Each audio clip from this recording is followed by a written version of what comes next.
A very good morning to you. It's Grey Viper here, doing his second video log. As promised, you're watching me put on my gloves. Don't know why everybody does that, but they do. Okay, it's Saturday morning.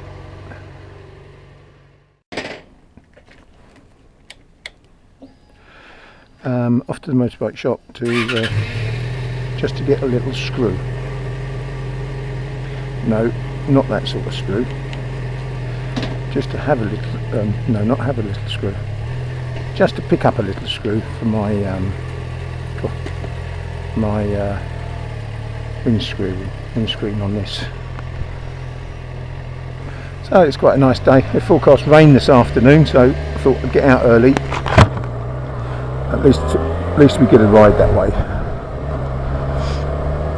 Okay, what are we going to talk about today? Well, there was a lady that's taking her CBT and training to do her Mod 1 and Mod 2, and she's putting it all on video. So I thought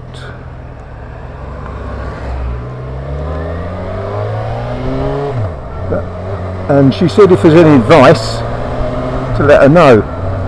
Well, I'm not so sure I've got advice. Don't consider myself that I've been riding long enough to do that. There's a lot of other guys out there that know a lot more than I do. But I thought I'd do it from a newbies point of view, having just passed mine a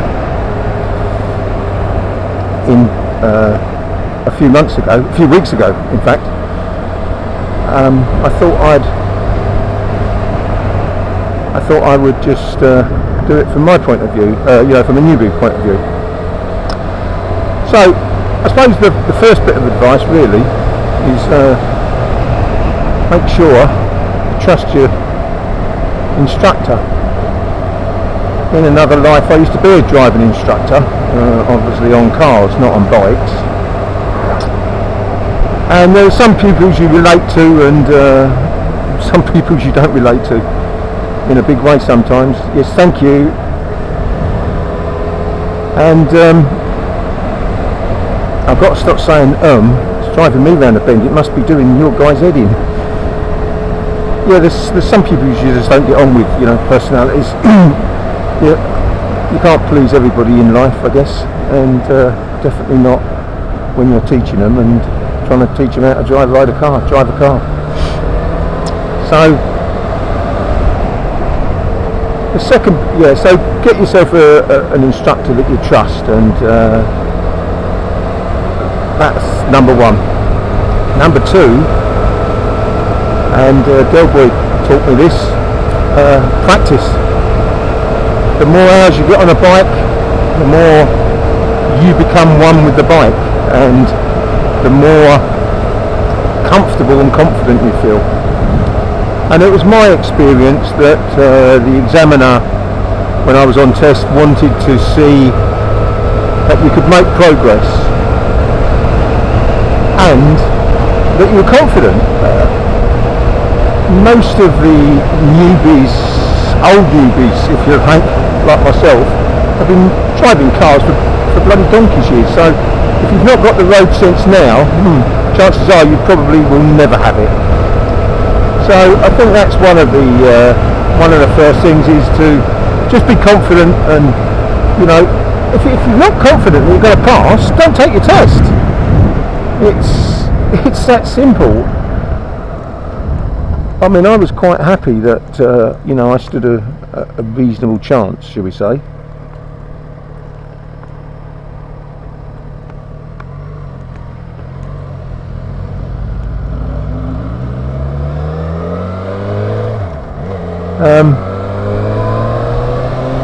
And yeah, I did. I passed first time, and I'm really pleased with that. But that wasn't through me just being a good rider. Naturally, it was through me putting a lot of hours in on a bike, a lot of slow riding, a lot of slaloms. Yeah, I only had a 125, and when you get on a bigger bike, it's slightly different. I think the difference is that just the weight of the bike. I found that you could move the little 125 around a lot quicker, but I also lost my balance on it a lot quicker, or a lot easier. Whereas with the bigger bike, I find that I don't. I can ride this slower in a straighter line, which is great. So yeah, practice is the thing. Feel at one with the bike. Well, apart from that, I mean, you know, I think it's obvious. The other things are quite obvious. It's reading the road so far ahead, more so than you would do with in a car. It makes a hell of a difference when you see a car pulling up to a junction. You know that car's there. When you sit in a car, okay, 9 times out of 10 you've got a lot of dented paintwork and broken plastic. Maybe a few cuts and bruises. You hit it in a bike, well, it don't bear thinking about, does it? It just doesn't bear thinking about. So, reading the road ahead. One thing that did help me, and I've got to say, when I was teaching, it did help a lot of my pupils as well, was to do your own commentary drive, and don't just say it in your head, say it out loud. You know, talk about the road markings, talk about the junctions, talk about the cars, talk about everything else you see. You know, even if it is just nice fields, lampposts, oncoming vehicles, checking the mirrors. Just do a commentary drive for yourself, commentary ride for yourself, and you'll find that kind of concentrates the mind. Not that I find that a particular problem on a bike. I think if you don't concentrate the mind, you'll soon come off of it.